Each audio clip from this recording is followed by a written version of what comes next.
जहां बात मुफ्ती सलमान अजहरी की आए आप खड़े हो सकें। काश के मेरी कौम के लोग मस्जिद और मदरसे में गंदी सियासत करने वाले ये हकीकी माना में मुल्क की सियासत में हिस्सेदारी ले लेते तो हमारी कौम के एक आलिम को 8 महीने जेल में न रहना पड़ता, जिसने नामूस रिसालत पर पहरा दिया। हम उसकी आंखों में आंखें डाल के कहते, ऐ मेरी कौम के जवान, याद रख तू हमारे रसूल का जानशीन बनकर हुजूर के मिशन को आगे बढ़ाकर आगे निकला है। दुनिया ने तेरे पैरों में जंजीरें डाली है तो क्या हुआ, हम तेरे साथ खड़े हैं। और फिक्र हमारी ये है, मायूस ना हो ऐ चमने मिल्लत बैज़ा, जिंदा है तो सींचेंगे तुझे खून जिगर से। एक वो इंसान है न चापलूसी करता है न चापलूसी को पसंद करता है, और वही है मसलके आला हजरत, वही है मसलके आला हजरत। जो हक है वो हक है, हर चीज में समझौता किया जा सकता है, हुजूर की इज्जत पे समझौता नहीं होगा, नामूस रिसालत पे समझौता नहीं होगा। हमने पूरी दुनिया के सामने हर जमाने में वही ऐलान किया जो कलंदर लाहौरी ने कहा था कि मोहम्मद से वफा तूने तो हम तेरे हैं, ये जहां चीज है क्या लौह कलम तेरे हैं, कुव्वते इश्क से हर पस्त को बाला कर दे, दहर में इसमें मोहम्मद से उजाला कर दे। मोहम्मद की मोहब्बत दीन हक की शर्त अव्वल है, इसी में हो अगर खामी तो सब कुछ नामुकम्मल है। आज हो क्या रहा है, सियासत की जरूरत है कौम को, सियासत हो भी रही है, लेकिन सियासत हो वहां रही है जहां सिर्फ नुकसान है, कौम का फायदा नहीं है। मेरी बात समझ आ रही है आपको? नहीं आ रही है? सियासत हो कहां रही है, जहां से हमारी कौम टूट रही है, इख्तिलाफ हो रहा है, फितने हो रहे हैं, भाई भाई से जुदा है, इमाम मुख्तदी से जुदा है, इमाम इमाम से जुदा है, मोहल्ला मोहल्ले से जुदा है। सियासत हमारी यहां हो रही है, मस्जिद में, मदरसे में, खानका में, पीरी मुरीदी में, जलसे में। आपको मालूम है हमारे इलाकों में 11वीं शरीफ की नियाजें होती हैं, वहां भी सियासत होने लगी आजकल। उसने इतने की कराई है तो हम इतने लोग बुलाएंगे। बात समझ में आ रही है? सियासत तो सियासत तो आप कर ही रहे हैं, तो कोशिश कीजिए कि सियासत गंदी छोड़ के कौम के लिए सियासत करें, जिसकी बुनियाद पर अल्लाह करे मेरी कौम का चाय पे बैठकर खुराफात और फितने करने वाला बंदा चाय के होटल पर न बैठे। इतनी सियासत करें कि अल्लाह तुम्हें पार्लियामेंट की कुर्सी पे बिठा दे। कम से कम इतनी सियासत कीजिए अपनी कौम के लिए, कम से कम इतनी सियासत कीजिए अपनी कौम के लिए कि जहां बात मस्जिदों की हिफाजत की आए आप खड़े हो सके, जहां बात मदरसों के तहफ़्फ़ुज़ की आए आप खड़े हो सके, जहां बात कौम के उलमा की आए आप खड़े हो सके, जहां बात मौलाना कमर गनी उस्मानी की आए आप खड़े हो सकें, जहां बात मुफ्ती सलमान अजहरी की आए आप खड़े हो सकें। काश के मेरी कौम के लोग मस्जिद और मदरसे में गंदी सियासत करने वाले ये हकीकी माना में मुल्क की सियासत में हिस्सेदारी ले लेते तो हमारी कौम के एक आलिम को 8 महीने जेल में न रहना पड़ता, जिसने नामूस रिसालत पर पहरा दिया। हम उसकी आंखों में आंखें डाल के कहते, ऐ मेरी कौम के जवान, याद रख तू हमारे रसूल का जानशीन बनकर हुजूर के मिशन को आगे बढ़ाकर आगे निकला है। दुनिया ने तेरे पैरों में जंजीरें डाली है तो क्या हुआ, हम तेरे साथ खड़े हैं। और फिक्र हमारी ये है, मायूस ना हो ऐ चमने मिल्लत बैज़ा, जिंदा है तो सींचेंगे तुझे खून जिगर से। नारे तकबीर, नारे रिसालत, फैज़ाने गौसे आज़म, मसलके आला हज़रत। मगर नहीं किया आपने ये, आप सियासत में कमजोर रहे, सियासत में आप कमजोर रहे। इसी बुनियाद पर हमारा एक आलिम 8 महीने जेल में रहा। यार खुदा के बंदो, आपकी गंदी सियासत से मेरी कौम तबाह बर्बाद हो रही है, मस्जिदों का वकार खत्म हो रहा है, मदरसों का लेवल डाउन होता चला जा रहा है। अल्लाह तुम्हें तौफीक दे, सियासत करो, मगर कौन सी सियासत जो अल्लामा फजल हक खैराबादी ने की थी, जो अशफाकुल्ला खान ने की थी, जो सैयद किफायत अली काफी ने की थी, जो औरंगजेब आलमगीर ने की थी। इन्होंने सियासत अपनी शख्सियत को मनवाने के लिए नहीं, मुस्तफा के मिशन को आम करने के लिए की थी। यही वजह है आज वो दुनिया में मौजूद नहीं है जिस्मानी तौर पर, मगर उनकी सियासत को अल्लाह की बारगाह में कबूल कर लिया गया। आज आपके इलाके में भी मिंबर पे उनका नाम लिया जा रहा है। आप कीजिए। आज बहुत सारे लोगों ने क्या कहा मालूम है आपको? हम सियासत नहीं करेंगे। क्या हम सियासत नहीं करेंगे? हमने कहा बहुत अच्छी बात है, आप सियासत नहीं करेंगे, आपके साथ सियासत कर दी जाएगी।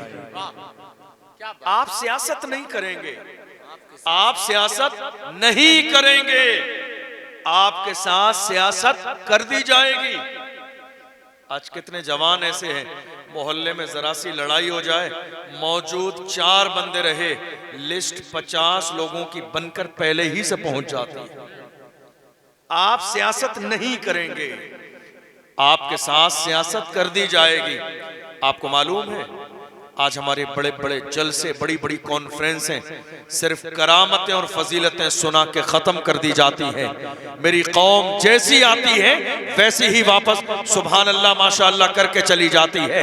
नहीं, आज जरूरत है कौम की क़यादत की जाए, आज जरूरत है कौम मुस्लिम को लीडरशिप की, आज जरूरत है कौम को जहन दिया जाए, आज जरूरत है कौम को गोल दिया जाए, आज जरूरत है कौम का विजन फिक्स किया जाए, आज जरूरत है कौम को एहसास दिलाया जाए, आज जरूरत है कौम को यह पैगाम दिया जाए दुनिया के अंदर कोई भी ऐसी चीज नहीं है कि मोहम्मद अरबी का गुलाम ना कर सके। परेशान ना हो, कदम बढ़ाओ, कदम बढ़ाना तुम्हारा काम है, कामयाबी देना खुदा की रहमत का काम। वाह वाह वाह। मैं अकेला ही चला था जानिबे मंजिल, मगर लोग मिलते गए और कारवां बनता गया। मैं कोई बहुत पुराने जमाने की बात नहीं कर रहा हूं, आप ही के शहर में, आप ही के इलाके में, क्या आपने अपने माथे की आंखों से उस मर्द कलंदर को नहीं देखा? दुनिया जिसे अल्लामा अनवार हुसैन के नाम से जानती और पहचानती है। अरे कोई लंबी चौड़ी तारीख नहीं है, बहुत पुरानी किताबों में लिखी बात नहीं है। माथे की आंखों से देखा, एक इंसान मुखलिस बन के मेहनत करता है, उसके जाने के बाद जमाने गुजर जाते हैं मगर रोशनी बाकी रहती है, मिशन बाकी रहता है, फिक्र बाकी रहती है। ये जो रौनकें नजर आ रही है ये उस मर्द कलंदर की कोशिशें और मेहनतों का नतीजा है। अल्लाह उनकी कब्र पर रहमत व अनवार की बारिशें नाजिल फरमाए। उन्होंने इतना बड़ा मिशन दिया, मगर सवाल आपसे है उनके जाने के बाद आपने क्या दिया कौम? आपने क्या दिया? क्या बात है? क्या किया आपने? क्या किया? किसी का उर्स मना लेने का नाम ये नहीं है कि आपने बेहतरीन अंदाज में लंगर बनाया और कौम को खिला दिया, सुभान अल्लाह माशाअल्लाह नारे लग गए, उर्स हो गया। हरगिज नहीं, उर्स का ये मतलब नहीं है, उर्स का हरगिज ये मतलब नहीं है। उर्स का मतलब है साल गुजर जाने के बाद उस शख्सियत की खिदमात को बार बार जिक्र किया जाए और लोगों को बताया जाए उन्होंने क्या मिशन छोड़ा था, जो बाकी रह गया है उस मिशन को पूरा करना। सुभान अल्लाह। उर्स का ये मतलब होता है। आज हमने बुजुर्गों का नाम तो लिया, लेकिन जो मिशन उन्होंने हमें दिया था आज वो मिशन बाकी नहीं है। आपको मालूम है सियासत आज जो हालात हमारी निगाहों के सामने है ना, इसका ताल्लुक सिर्फ जिंदगी में हमारी 2 चीजों से है, एजुकेशन और सियासत। और मैं दोनों चीजों का आपको मैसेज दूंगा। आपको मालूम है थोड़े से जमाने पहले की बात है, संभल की सरजमीन पर शाही मस्जिद के साथ क्या हुआ है आपके जहन में? सोशल मीडिया से जुड़े आप जानते हैं। आप मुझसे ये उम्मीद न रखिए आपको मैं करामतें सुनाऊंगा, मुझे नहीं आती हैं। क्या हुआ शाही मस्जिद के सामने? जब लोगों ने ये प्लान बना लिया था बिल्डोजर चलाने का, तो मेरी कौम के जवान सीना से पर होके खड़े हो गए थे। कितने जवानों के सीनों पे गोलियां चला दी गई, जिनकी माओं के वो तन्हा लाल थे, मगर उन माओं ने इंसानी फितरत के तकाजे के मुताबिक आंसू तो बहाए, मगर जब बात हुजूर की दीन और मस्जिद के तहफ़्फ़ुज़ की आई, तो उन माओं ने भी पुकार के यही कहा, जान दे दी उसी की थी, हक तो ये है कि हक अदा न हुआ। अदाना। आज कोई एक मस्जिद नहीं है मुल्क में, ऐसी कितनी शाही मस्जिदें हैं जो टारगेट और निशाने पर हैं। कितनी मस्जिदें ऐसी हैं आपको मालूम है? कोई जगह हो जिसको आप छोड़ दीजिए, मौजूदा दौर में महीने 2 महीने के बाद, 6 महीने के बाद, 1 साल के बाद, जब कुछ जगहें खाली पड़ी रहती है ना, तो कोई ना कोई आके कब्जा कर ही लेता है। क्या बात? कोई ना कोई आके उस पर कब्जा कर लेता है। ये बुरी नजर मस्जिदों पे क्यों है मालूम है आपको? अफसोस कीजिए आप अपने आप पर, चूंकि आपने मस्जिदों को खाली छोड़ दिया। मस्जिदें हमारी खाली पड़ी हैं। अभी थोड़े से जमाने पहले एमपी की सरजमीन पर यह मुद्दा आज भी चल रहा है कि नहीं साहब, अजान देनी है, फज्र में हमारी नींद खराब हो जाती है, इसलिए लाउड स्पीकर मस्जिद से आपको उतारना पड़ेंगे, अजान नहीं देंगे आप। सवाल किया गया, आप माइक पर अजान क्यों देते हैं? हमने कहा अजान हम इसलिए देते हैं ताकि कौम के लोगों को नमाज का वक्त बता दिया जाए। तो सवाल हुआ, क्या कौम एक दिन में नहीं समझती है कि रोजाना नमाज का वक्त क्या है? हम कहा समझ जाती है, लेकिन लोग सो रहे होते हैं, सोते को जगाना भी एक अलार्म की तरह है। कहा ठीक है, तो आप कब से जगा रहे हैं? 75 साल से तो हम देख रहे हैं जगाते हुए। कभी एक सफ की जगह 2 सफ़े हुई? कभी 4 सफ़े हुई आपकी? नहीं। जब रोजाना अजान पढ़ने पर एक बंदा भी आपकी कौम से पढ़ने वाला नहीं है, तो जो फिक्स नमाजी हैं वो तो अजान से पहले आ जाते हैं, अजान देने की जरूरत भी नहीं है। जरा गौर कीजिए, दुनिया कहां तक सोच रही है, दुनिया का मंसूबा कहां तक है, दुनिया की प्लानिंग कहां तक है। आज जब अजान की बात आती है तो मेरी कौम के जवान जज्बाती हो जाते हैं, नहीं साहब गर्दन कटा देंगे, जान दे देंगे। मैंने कहा तुम्हारे जुमले में जर्रे के बराबर कोई सच्चाई नहीं है। जिस कौम के जवान हुजूर के हुक्म पर गर्दन झुका न सकें, वो गर्दन कटा कैसे सकते हैं? जिस कौम के जवान हुजूर के हुक्म पर गर्दन झुका न सकें, वो गर्दन कटा कैसे सकते हैं? आज अलमिया यह है कि हमारी मस्जिदें खाली पड़ी हैं। हमारी फिक्र सिर्फ इस पर है, मस्जिद में संगे मरमर लग जाए, हमारी मस्जिद में एसी लग जाए, हमारी मस्जिद का सहन बड़ा हो जाए, हमारी मस्जिद की जमीन और आ जाए। क्यों कर रहे हैं आप ये सब काम? आज मस्जिदों की तामीर भी कंपटीशन के तौर पर होने लगी, जरूरत के तौर पर नहीं। दूसरे मोहल्ले में मस्जिद में संगे मरमर लगा, आप क्या कोई नमाज पढ़ने वाला नहीं है, लेकिन फिर भी संगे मरमर की कोशिश आप लगे हुए हैं। चंदा किया जा रहा है, ये काम वो काम, सारे काम हो रहे हैं सिर्फ इसलिए कि नहीं हमारी मस्जिद उनसे अच्छी लगे। ये कोई बात नहीं है, फजूल बात है।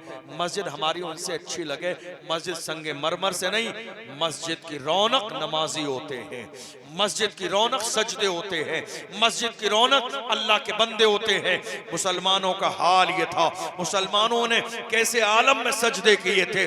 डॉक्टर इकबाल से पूछिए तो डॉक्टर इकबाल ने जवानों को कहा, जवानों तुम्हारे आबाओ अजदाद की तारीख वो थी, तुम ये थे, टल न सकते थे अगर जंग में अड़ जाते थे, पांव शेरों के भी मैदान से उखड़ जाते थे, तुझसे सरकश हुआ कोई तो बिगड़ जाते थे, तीर क्या चीज है हम तोप से लड़ जाते थे, शान आंखों में न जचती थी जहांदारों की, कलमा पढ़ते थे हम छाओं में तलवारों की, हम जो जीते थे तो जंगों की मुसीबत के लिए या रसूल अल्लाह, और मरते थे तेरे नाम की अजमत के लिए।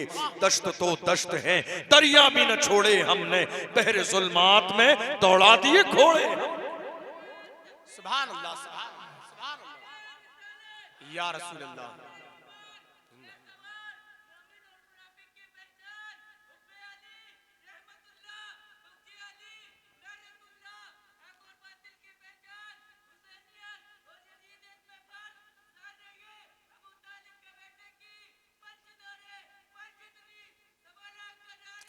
अल्लाह के रसूल सल्लल्लाहु अलैहि वसल्लम ने इरशाद फरमाया, मेरी कौम की पेशानी जब तक अल्लाह के घर में झुकती रहेगी, दुनिया की कोई ताकत ऐसी नहीं है कि कलमा पढ़ने वाले के सर को झुका दे।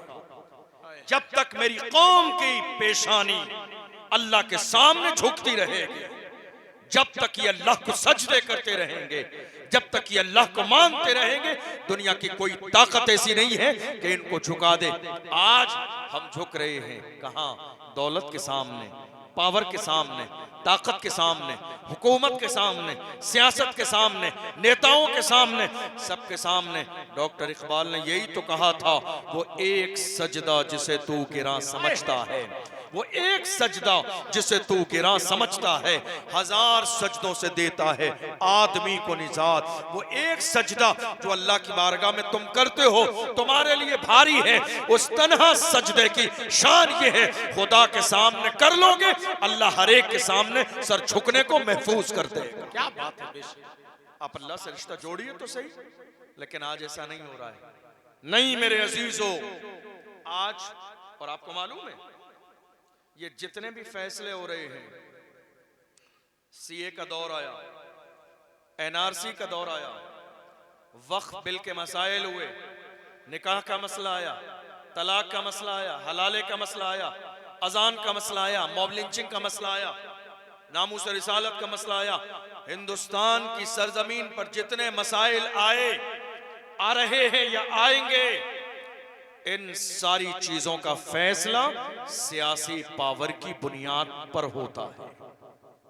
जी आप लगाते रहिए फातिहा, क्या बात है। आप लगाते रहिए जलसे जुलूस, आप चादरों के जुलूस निकालते रहिए, आप लंगर बनाते रहिए, आप खाने बना के खाते रहिए, फिर कहिएगा हालात बहुत ज्यादा खराब है। नहीं मेरे अजीजों, ये सारे मुस्तहब काम हैं, लेकिन वक्त की जरूरत ये है कि जमाना जितनी तेजी के साथ आगे बढ़ रहा है, उतनी तेजी के साथ हुजूर के गुलाम भी आगे बढ़े। जमाना जितनी तेजी के साथ आगे बढ़ रहा है, हुजूर के गुलाम भी अपने कदम बढ़ाएं। और याद रखिएगा, हुजूर हाफिज मिल्लत मेरे मादर इल्मी अल जामियतुल अशरफिया मुबारकपुर से ऐलान फरमाते हैं, इत्तेहाद जिंदगी है, इख्तिलाफ मौत है। जो कौमें मुत्तहिद हो जाती है वो बाकी रहती है, जो कौमें मुंतशिर हो जाती है उनका दुनिया के नक्शे से वजूद खत्म कर दिया जाता है। मुत्तहिद हो तो बदल डालो जमाने का निजाम, मुंतशिर हो तो मरो, शोर मचाते क्यों हो।